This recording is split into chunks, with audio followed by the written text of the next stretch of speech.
Jadi tidak mungkin kita bisa cinta pada Allah kalau kita bermaksiat, melanggar perintahnya Allah secara sengaja.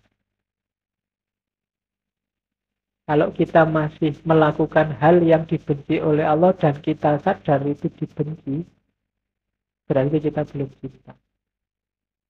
Kalau Allah tidak suka kita maki-maki orang, dan kita sadar kalau kita itu maki-maki orang yang tidak disukai oleh Allah, berarti relasi kita sama Allah belum cinta. Kayak tadi di makomat sufi, yang paling awal yang harus kita lakukan adalah taubat. Saya bilang tadi kita selama ini masih baru istighfar, belum tobat. Yo nanti di banyak kitab, termasuk kitabnya Ghazali, disebutkan syarat dan rukunnya taubat. Tapi Robiah punya pandangan sendiri. Taubatmu diterima atau tidak, itu sebenarnya awalnya dari Allah. Keinginanmu untuk bertaubat, itu awalnya adalah keinginannya Allah. Bukan keinginan. Itu yang bikin kadang-kadang ya kamu habis sholat sih tiap hari astagfirullahaladzim. Tapi ya keluar masjid ya kembali lagi ke asal. Itu karena memang Allah belum menghendaki kamu tobat beneran.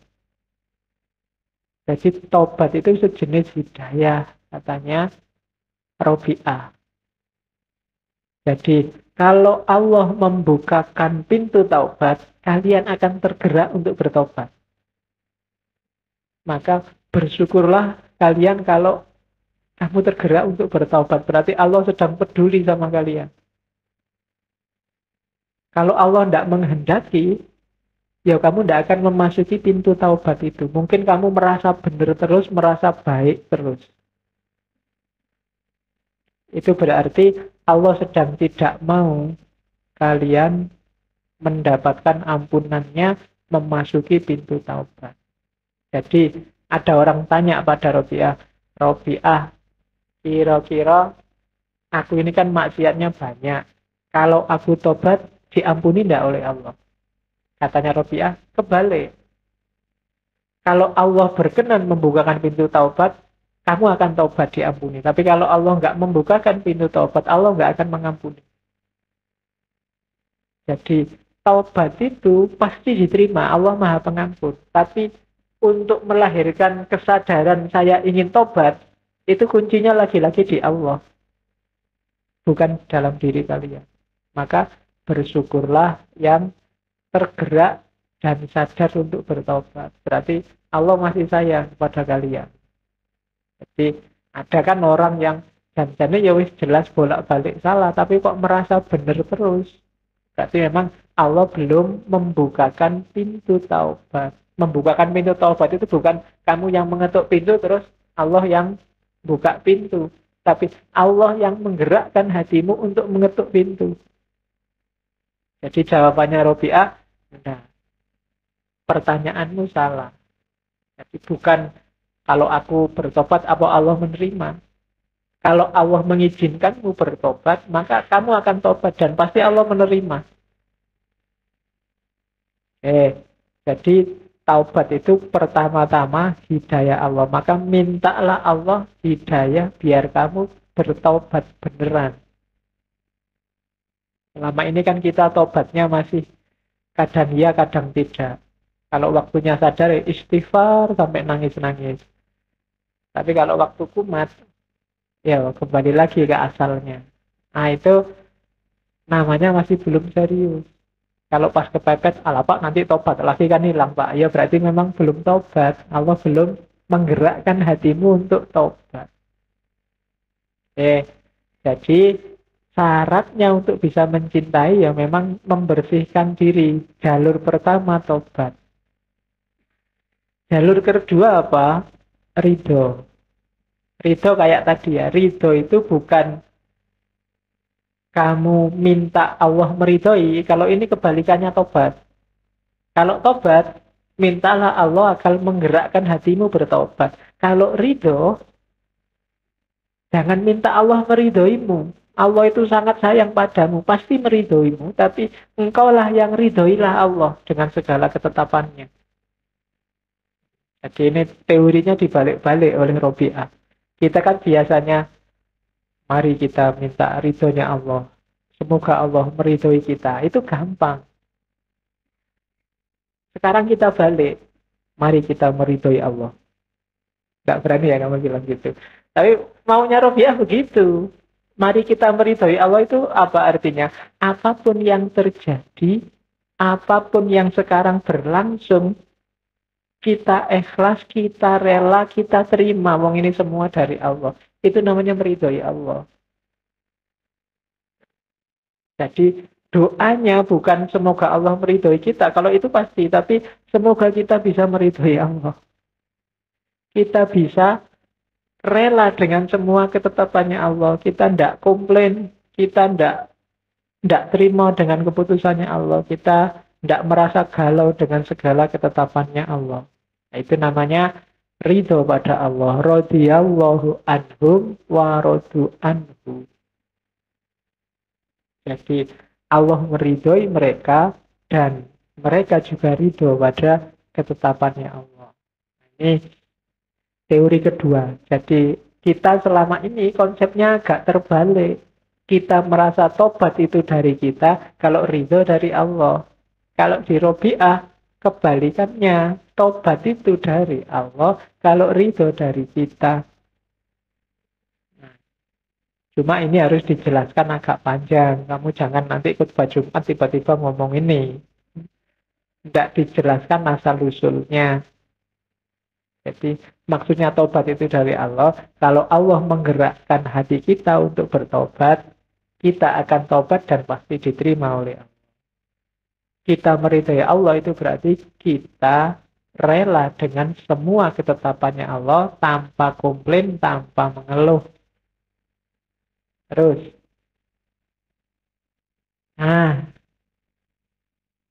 manusia katanya Robi'ah, kenapa sih harus masuk ke Allah lewat cinta? Karena hanya lewat jalur cintalah kita bisa membuka hijab yang merintangi kita sama Allah. Jadi katanya Robi'ah, Allah menutup hati makhluknya dengan hijab yang halus. Para ulama terhalang karena keluasan ilmunya.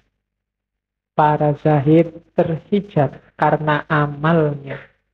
Dan para hukama tak mampu menembus karena kehalusan hikmahnya. Jadi kesibukan dunia kita itu adalah ujian dari Allah, yang menghijab kita justru dari Allah. Jadi Allah menguji cinta kita padanya. Itu dengan hijab-hijab ini. Sehingga kadang-kadang kita terlena oleh hijab-hijab ini. Pandangan kita tentang Allah terhalangi. Kita ngerti tentang Allah dari ilmu kita. Akhirnya kita dalam tanda petik menyembah ilmu kita. Kita memahami Allah dari buku-buku filsafat. Kemudian kita konsepkan Allah sesuai filsafat kita. Dan konsep itulah yang kita sembah. Kita tidak merasakan Allah, tapi kita mempertuhankan konsep kita tentang Allah. Itu yang dikritik oleh Robi'ah. Itulah hijab. Kita harus menghilangkan hijab-hijab ini. Kita rasakan langsung Allah. Kan sering ya teman-teman mengkritik, jangan-jangan yang kita sembah bukan Allah. Tapi konsep kita tentang Allah mungkin memang begitu. Resepnya Robi'ah, maka jangan berhenti di konsep. Alami dan rasakanlah Allah dalam hidupmu. Para ulama sering terhijab oleh ini, oleh ilmunya. Orang-orang zahid kadang terhijab oleh amalnya. Fokusnya hanya pada sholat malamnya, loh saya ngaji tiap hari, loh saya. Fokusnya ke situ. Seolah-olah kalau sudah itu sudah selesai. Kalau para hukama ini ahli fikih, ahli hukum, terhijab oleh hikmahnya. Para filosof itu juga terhijab oleh hikmahnya, terpesona oleh keindahan konsep-konsepnya, sehingga terhalang dari Allah. Maka jadilah orang arif, kayak tadi saya jelaskan. Orang arif yang pengetahuannya lewat rasa, intuisi, langsung nyambung dengan Allah. Kalau kita langsung nyambung sama Allah, nanti Allah akan menempatkan kita dalam cahaya cintanya. Relasinya namanya mahabbah. Tidak lagi berjarak, tidak terhijab oleh konsep, tidak terhijab oleh amal, tidak terhijab oleh hikmah. Kita langsung merasakan Allah dalam hidup kita. Jadi cirinya mahabbah. Seraplah segala yang mungkin membuatmu jatuh cinta sama Allah. Nanti ini kalau di Ghazali lebih jelas. Kalau di Ghazali kan di Ihya itu bilang, apa sih yang membuat kamu jatuh cinta? Kalau kamu bilang, yang cantik-cantik, Pak. Yang maha cantik itu Allah. Jadi harusnya yang paling kamu cintai Allah. Saya suka dengan yang baik-baik, Pak. Loh, yang maha baik, paling baik di alam semesta ini Allah. Siapa lagi kalau bukan Allah yang paling baik? Harusnya kamu jatuh cinta sama Allah. Saya mungkin perempuan, saya suka yang maco-maco, Pak, yang kuat, Pak. Loh, yang paling kuat dan kuasa itu Allah. Harusnya kamu jatuh cinta sama Allah. Saya suka yang indah-indah, Pak. Yang paling indah itu Allah. Harusnya juga kamu jatuh cinta pertama-tama sama Allah. Itu Ghazali. Jadi menyerap keindahan dan keagungan Allah. Hasilnya pasti cinta. Kalau di Robiah kan ada syairnya. Jadi Tuhan, semua yang aku dengar di alam raya ini, ocehan burung, desir dedaunan, gemercik air di pancuran, nyanyian burung bersahutan, hembusan angin, suara halilintar, dan suara kilat yang berkejaran. Ini kusadari sebagai tanda bukti atas keagunganmu dan sebagai saksi abadi atas keesaanmu. Juga sebagai kabar bagi manusia bahwa tak satu pun ada yang menandingimu dan menyekutuimu. Jadi ini sebenarnya syair ini muncul ketika Robiah merasa galau. Aku ini termasuk wanita solihah, kok pekerjaannya main seruling dan menyanyi. Jangan-jangan Allah tidak suka ini. Tapi setelah dia mendengarkan alam semesta, melihat keindahan alam, dia sadar bahwa ternyata bunyi-bunyian, termasuk segala keindahan yang lain, itu justru menunjukkan keberadaan Allah. Mulailah dia jatuh cinta sama Allah, serulingnya ditinggalkan, nyanyinya ditinggalkan. Bukan karena seruling dan nyanyi mungkin menurut dia sesat, tapi karena dia mulai jatuh cinta sama Allah. Kalau sekedar suara, kan diam-diam. Alam semesta ini isinya penuh dengan suara. Kalau suara seruling itu dianggap sesat, berarti semua suara yang lain juga bisa. Ada suara halilintar, suara burung ngoceh, suara. Kalau suara itu sesat. Cuma Robiah tidak karena itu dia meninggalkan serulingnya, tapi karena dia tergetar menyerap keindahan dan keagungan Allah. Kalian yang belum bisa menangkap keindahan dan keagungannya Allah, susah untuk jatuh cinta sama Allah. Tadi saya bilang, yang paling baik kan Allah, yang paling indah kan Allah. Tapi kan karena pikiran kita selama ini terbiasa indah dan baik itu yang fisik dan materi, untuk jatuh cinta pada Allah yang tidak fisik dan materi itu agak susah. Kamu lebih suka jejer artis yang seksi, yang wow, daripada Allah yang susah membayangkan bentuknya, karena kamu terbiasa materi. Harusnya kalau kita sejak kecil tidak dibiasakan hanya menyerap yang materi-materi, kita lebih mudah untuk mengagumi kuasa Allah dan jatuh cinta sama Allah. Ya mulai latihan. Kalau di sufi kan ada latihan melihat kehadiran Allah dalam segala sesuatu. Fokusku sekarang hanya Allah saja. Sudah cukup bagiku Allah. Jadi Robiah saat itu berceramah, saudara-saudaraku, kholwat merupakan ketenangan dan kebahagiaanku. Aku ini merasa puncak, merasa bahagia luar biasa dalam kholwat. Mohon maaf, sudah tidak menerima lowongan suami lagi. Iya, jadi aku sudah asik sama Allah. Katanya Robiah, kekasihku selalu di hadapanku. Tak mungkin aku mendapat penggantinya. Aku sudah ngerti bener indahnya, dahsyatnya kekasihku yang satu itu. Jadi aku tidak akan nyari lagi. Bahkan katanya Robiah, cintanya pada makhluk itu cobaan bagiku. Ini namanya cemburu. Bahwa kekasihku itu milikku saja, tidak usah mengasihi yang lain. Tapi dia ini sangat maha penyayang, maha pengasih.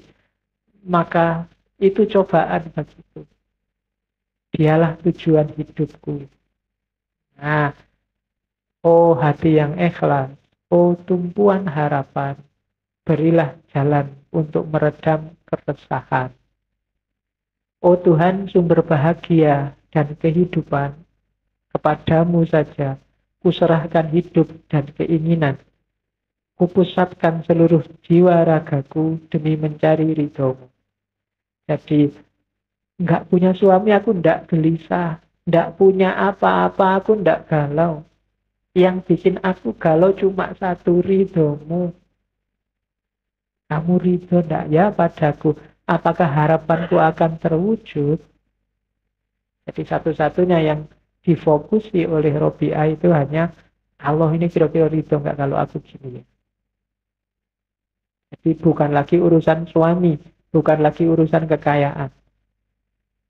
Meskipun miskin luar biasa, banyak hartawan yang ingin bantu. Ada cerita seorang hartawan ingin bantu Robiah, cuma takut karena dia tahu pasti ditolak. Akhirnya melalui sahabatnya Sufi, namanya Sufyan Tsauri. Pak Sufyan, tolong saya ingin bantu Robiah, cuma Robiah ini mesti tidak mau. Mbok sampean yang ngomong. Sufyan Tsauri, ya sudah coba tak bantu. Bilang, Mbak Yu Robiah, ini loh. Saya kesini sebelum Sufyan Tsauri ngomong, ada apa sih? Apakah ada yang mau ngasih bantuan aku? Ya, ada hartawan itu yang mau ngasih bantuan sampean. Kan kelihatannya sampean hidupnya kok susah gitu. Jawabannya Robiah tidak jawab. Ini aja deh.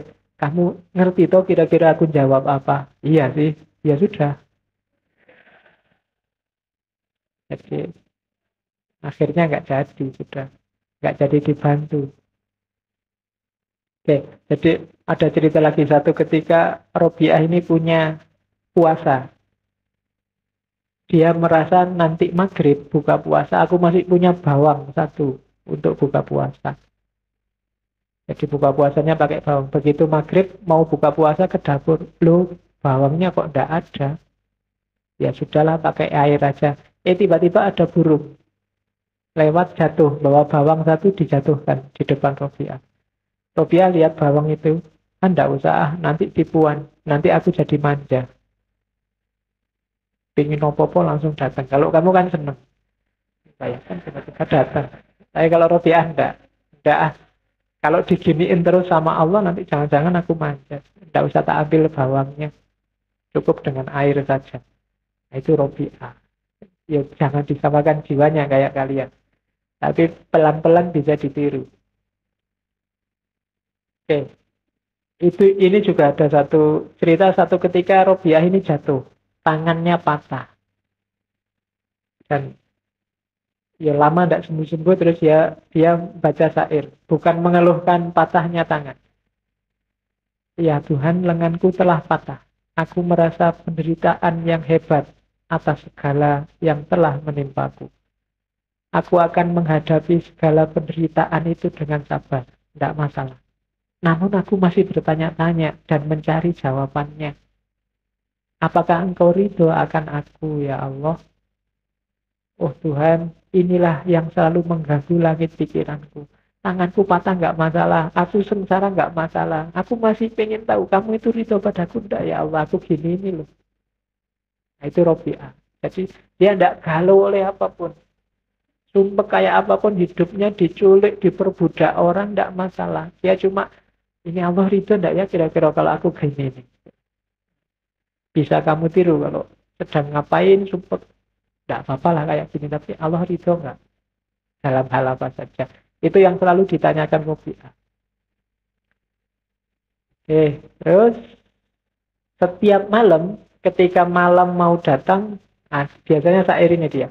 Wahai Tuhanku, tenggelamkanlah aku dalam mencintaimu, sehingga sehingga aku tidak lagi membuangkanmu. Ya Robbi, bintang di langit telah gemerlapan, mata telah bertiduran, pintu-pintu istana telah terkunci, dan setiap pecinta telah menyendiri dengan yang dicintainya. Namun inilah aku berada di hadiratmu. Jadi sebelum memulai aktivitas malam hari, asik sama Allah biasanya ini.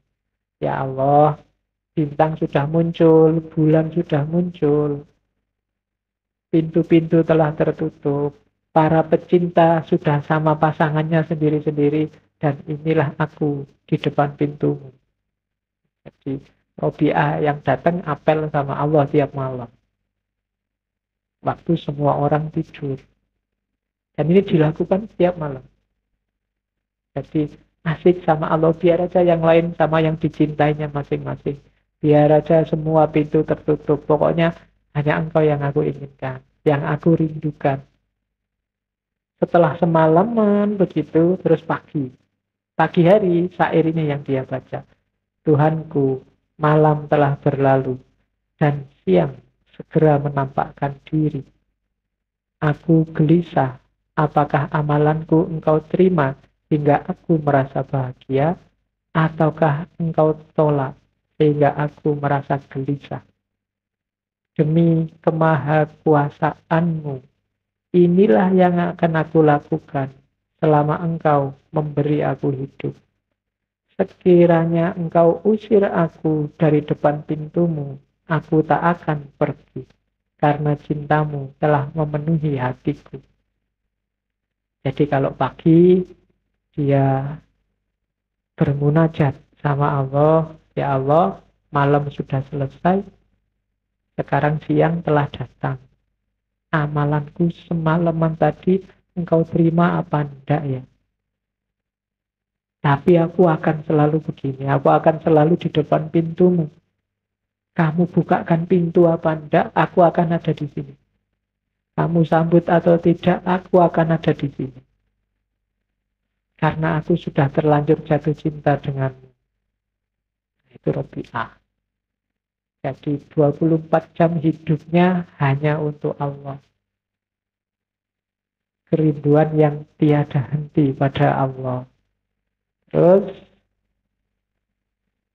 ya ini syair yang lain. Kujadikan engkau teman bercakap dalam hatiku. Tubuh kasarku biar bercakap dengan yang duduk. Jisimku biar bercengkrama dengan handai tolanku. Isi hatiku hanya tetap engkau sendiri. Ya, biar aja fisikku ketemu orang lain ngobrol. Jasadku ketemu tetangga-tetangga, ketemu sanak saudara. Tapi hatiku tidak akan kemana-mana, hanya bersamamu. Nah itu Robi'ah. Terus, buah hatiku, hanya engkaulah yang kukasihi. Ampunilah para pendosa yang datang ke hadiratmu. Dia tidak mendoakan dirinya, mendoakan selain dirinya. Kalau ada orang berdosa datang kepadamu, ampuni saja. Tapi aku tidak akan mohon ampun. Karena engkaulah harapanku, kebahagiaan dan kesenanganku. Hatiku telah enggan mencintai selain dari dirimu. Jadi, engkau marah padaku, tidak apa-apa. Asal jangan pergi dari aku. Itu Robi'ah sama Allah. Robi'ah itu ya tadi karakternya orang Cina memang selalu rindu pada Allah. Setiap dia kan tidak pernah tidur sholat malam sampai fajar. Biasanya fajar dia tidur sebentar. Tapi setiap kali bangun tidur kalau pagi dia baca syair ini. Memarahi dirinya. Wahai jiwa, berapa lama engkau tertidur? Sampai kapan engkau tertidur? Engkau terlalu nyenyak tidur. Akankah engkau tertidur saja tanpa terbangunkan kembali? Kecuali oleh trompet hari kebangkitan. Jadi kalimat ini terkenal karena banyak orang mendengar. Setiap kali pagi habis dia tidur sebentar sebenarnya karena semalaman nggak tidur asik sama Allah. Begitu dia sadar, aku ketiduran. Jiwanya sendiri dimarahi. Kamu itu kok senengannya tidur toh yo. Mbok nggak tidur asik terus sama Allah kan enak. Jadi cara Robiah mendidik dirinya. Kalau kita kan enggak. Ya enggak usah dikasih contoh. Jauh ya, enggak apa-apa. Ini salah satu contoh jiwa yang benar-benar jatuh cinta sama Allah. Terus, ya kelihatannya kok berat ya. Bisa dicoba. Jatuh cintalah sama Allah. Ini yang salah satu yang terkenal. Ya Allah, apapun yang akan engkau karuniakan padaku di dunia ini, berikan pada musuh-musuhmu. Kasih pada orang kafir, orang murtad, orang kurang ajar. Kasih ke mereka. Yang mau kamu kasihkan padaku di dunia.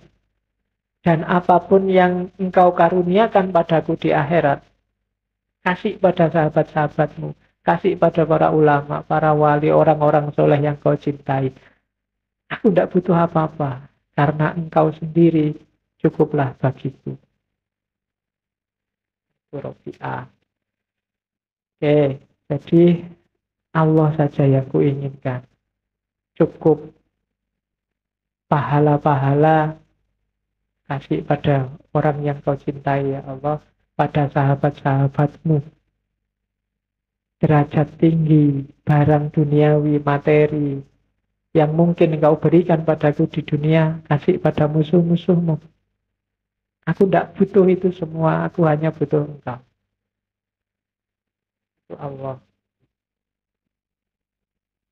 Ciri mahabbah selanjutnya dalam Robi'ah adalah tidak mengharap apapun. Hanya menerima saja, tidak usah minta-minta. Satu ketika dia sakit. Sofyan Sauri datang. Robi'ah, kamu itu kan dekat sama Allah. Ya mbok berdoa biar sembuh. Terus Robi'ah bilang, sakit ini dari siapa? Ya dari Allah. Berarti kan Allah menginginkan aku sakit. Kalau aku dapat sesuatu dari yang aku cintai, ya aku nikmatin. Itu Robi'ah. Jadi itu kalimatnya selanjutnya ini. Aku ini hanya hambanya. Apa hakku untuk menginginkan sesuatu? Kalau aku menginginkan sesuatu, sedangkan Allah tidak menginginkannya, maka kafirlah aku. Saya. Jadi jangan menginginkan sesuatu yang tidak diinginkan oleh Allah. Maunya Robi'ah. Kalau kamu kayak gini berarti melawan Allah. Apa terus kalau sakit nggak diobati, Pak? Ya diobati. Tapi tetap dengan logika, kalau Allah yang ngasih sakit, Allah yang ngasih kesembuhan. Tidak harus kamu marah-marah sama Allah. Kenapa saya dikasih sakit? Tidak usah. Tidak ada mengeluhnya, tidak harus protes, tidak harus komplain. Diterima saja. Ini orang jatuh cinta. Kayak kamu sama pacarmu waktu ulang tahun tiba-tiba kamu disiram sama telur. Ya kan? Kamu kan nggak komplain. Kenapa? Kamu cinta. Tapi bukan berarti telurnya terus nggak dihapus-hapus sampai sore. Tidak diprotes, tapi ya terus dibersihkan. Sakit ya diobati, tanpa mengeluh, tanpa komplain. Apalagi marah-marah. Ya Allah, gimana sih? Saya itu kan orang soleh, rajin. Kok ya dikasih sakit? Kan tidak begitu. Jadi, enggak. Malah istilahnya Robiah ekstrim. Kalau aku menginginkan sesuatu yang berbeda dengan keinginannya Allah, maka kafirlah. Yang dikafiri apa? Kufur atas apa? Kufur atas pemberiannya Allah. Semua kan Allah yang memberi. Kamu sehat, kamu sakit, kulitmu mulus apa kasar, putih apa hitam, rambutmu keriting apa lurus, itu kan pemberiannya Allah. Jangan komplain, Pak. Saya kok lahir di Indonesia ya, Pak. Akhirnya pesek hidungnya. Coba lahir di India, mungkin hidungnya lebih panjang. Nah, itu namanya komplain. Allah sudah menghendaki itu ya sudah. Kan kamu sering mengeluh gitu. Coba kemarin saya anaknya Jokowi, Pak. Nah, kamu protes. Nah, Allah sudah menginginkan itu ya sudah. Diterima saja, disyukuri. Kalau enggak, karena lawannya syukur itu kan kufur. Kalau kamu enggak terima, itu namanya kufur. Kenyataannya memang sudah begitu.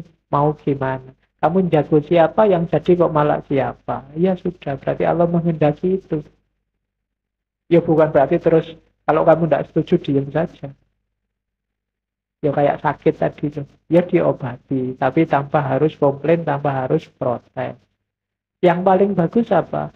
Engkau harus menginginkan segala sesuatu yang diinginkannya.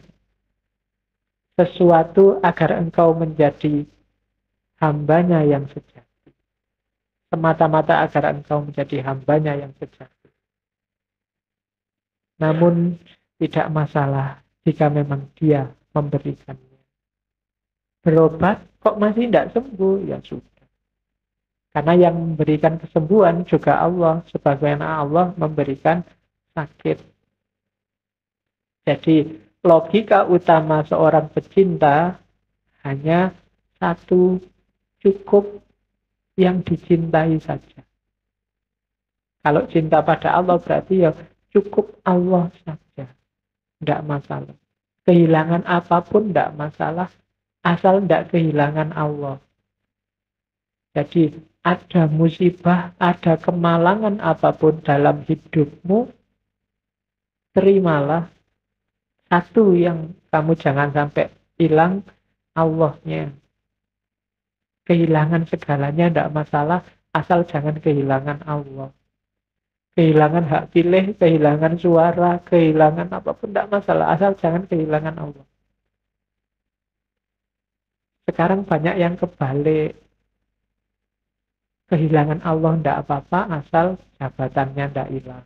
Asal pangkatnya tidak hilang, asal kekayaannya tidak hilang. Sekarang dibalik. Atau Allah dimanfaatkan demi kekayaan, demi jabatan, demi pangkat. Itu kondisi kita hari ini. Padahal kalau kita mencukupkan diri dengan pemberiannya Allah, sebaliknya nanti Allah juga akan mencukupkan hidup kita. Mencukupkan itu bukan berarti terus kamu jadi kaya, tapi apa kondisi batinmu, lingkungan sekelilingmu, itu membuatmu merasa nyaman, pas. Mungkin kamu kaya luar biasa, tapi kalau Allah bikin kamu nggak cukup, ya kamu masih meluap-luap ambisi, nafsu, hasratmu, bikin kamu tidak tenang. Tapi mungkin kamu tidak punya apa-apa, tapi kamu puas. Nah itu yang susah dicari. Robiah menemukan itu lewat jalur cinta. Dan menurut Robiah, dunia ini awal dan akhirnya akan ke situ. Selama kita belum menapaki jalur itu, kita tidak akan ketemu puncaknya nikmatnya hidup. Nikmatnya hidup ada di situ. Makanya di antara kalimatnya dia menyebut biar waktu yang akan membuktikan bahwa tiap langkah yang telah dipijakkan, tiap tetesan keringat dan darah yang telah dialirkan, tiap jiwa yang telah melayang akan sampai pada satu keadaan di mana keadilan adalah nadinya, kesejahteraan adalah nafasnya, kebijaksanaan adalah sifatnya, dan ridho sang kholik adalah tujuannya. Semua ini terwujud, jalurnya adalah mahabbah. Nanti waktu yang akan membuktikan. Dengan mahabbah, semua kecapean, keringat yang menetes, darah yang mengalir, langkah yang dipijakkan akan membuahkan keadilan, kesejahteraan, kebijaksanaan, dan ridho dari Allah. Di luar jalur itu, kita tidak akan ketemu kebijaksanaan, kita tidak akan ketemu keadilan, kita tidak akan ketemu kesejahteraan. Maka Robiah menyarankan jangan lupa mahabbah. Alhamdulillah.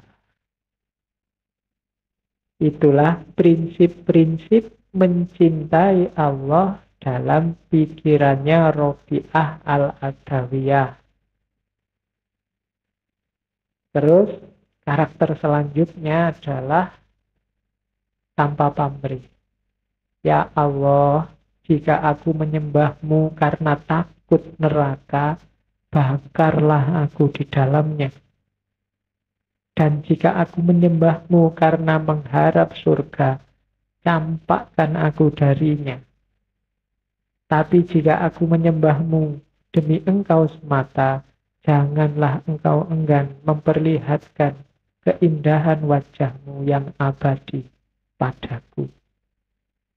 Jadi bukan surga, bukan neraka, bukan 72 bidadari, bukan itu, bukan istana emas di surga, enggak. Aku enggak butuh itu. Kalau ibadahku, semua yang kulakukan ini untuk itu, kasih kebalikannya. Kalau ibadahku karena takut neraka, masukkan aku ke neraka. Kalau ibadahku karena mengharap surga, jauhkan aku dari surga. Aku tidak butuh itu semua. Yang aku butuhkan hanya engkau. Aku hanya ingin melihat wajahmu. Itu saja. Nah, itu Robiah. Ada cerita satu ketika Robiah ini membawa ember besar isinya air. Lari agak cepat bawa air. Orang-orang yang, Robiah, kamu mau kemana? Mau ngapain? Mau ke neraka. Mau tak padamkan dengan air ini. Yaitu sindiran bagi kita bahwa kita itu sering selalu terjebak dengan ancaman neraka dan iming-iming surga. Allahnya hilang. Itu yang sering menjebak kita. Logikanya sebenarnya harus dibalik. Surga dan neraka itu ngikut Allah. Bukan Allah ngikut surga dan neraka. Kalau kita menuju Allah dan sampai pada Allah, pasti dapat surga. Tapi kalau target kita surga, belum pasti kita dapat Allah. Banyak orang ibadah tertipu oleh iming-iming surga dan neraka ini. Kalau di teorinya Robiah. Jangan itu. Hidup ini innalillahi wa ilaihi roji'un. Pada Allah itu mukhlishina lahuddin. Ikhlas untuk Allah. Bukan untuk surga, untuk neraka. Surga neraka itu anggap aja iming-iming untuk nambah semangat. Tapi tujuannya bukan itu. Sama kayak kamu misalnya punya adik kecil disuruh belajar susah. Akhirnya, adalah kalau mau belajar, besok tak ajak jalan-jalan ke mall. Tujuannya kamu belajar kan pinternya, bukan jalan-jalan di mallnya. Tapi anak kecil ini, yang dia pikir jalan-jalan di mallnya tidak masalah. Tapi kan nanti akhirnya dia pinter. Awalnya surga dan neraka mungkin pakai logika ini. Jadi mungkin dulu orang susah, zaman Nabi kalau marilah kita menyembah Allah, ikhlas. Nggak usah mikir imbalan, mungkin nggak ada yang mau. Tenang aja, besok di surga dapat rumah gratis. Terus ada kolam susu, kolam madu, ada bidadari berpuluh-puluh diajak perang susah. Ayo kita jihad. Kalau meninggal langsung disambut 72 bidadari loh. Ah, iya ini kalau kamu semangat. Yang dipikir lumayan 72 2 bulan lebih itu bisa gonta-ganti pikiranmu kan ke situ. Ya kan? Padahal Robi'ah enggak. Jangan ketipu dengan itu. Nanti ikhlasnya hilang. Maka Robi'ah mungkin gemes sama kita. Kok bolak-balik orang ditakut-takutin neraka. Terus dia bawa ember besar. Mau kemana Robi'ah? Tak padamkan aja nerakanya. Biar orang tidak ibadah karena takut neraka. Nah itu, jadi tidak ada pamrih apa-apa selain dia, selain Allah. Terus,